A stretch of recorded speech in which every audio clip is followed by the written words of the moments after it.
একদিন আমি মাকে জিজ্ঞেস করি, মা, দিদিমার বানানো কোন খাবারটি ছিল তোমার সবচেয়ে প্রিয়? মা বলল, দিদার হাতে সব রান্নাই ছিল মায়ের প্রিয়। আর বলল, জানিস কতটা বছর হয়ে গেল মায়ের হাতে রান্না খাইনি।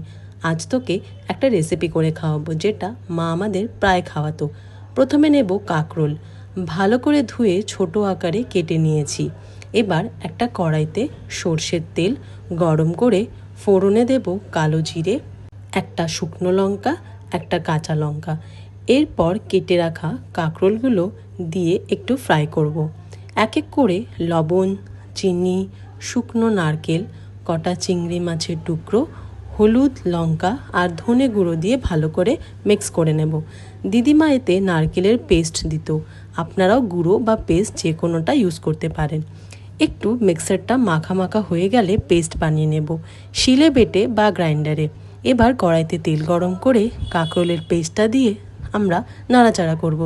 ভালো করে কষাতে হবে যতক্ষণ না ড্রাই হচ্ছে। এবার কড়াই থেকে নামিয়ে গরম গরম সার্ভ করুন ভাতের সাথে। কেমন লাগলো এই রেসিপিটা আমাদের অবশ্যই জানিও। আরও রেসিপি দেখতে গেলে চ্যানেলটিকে সাবস্ক্রাইব, ফলো, শেয়ার আর লাইক করে যেও। Thanks for watching. অনেক অনেক ধন্যবাদ আমাদের সাথে থাকার জন্য।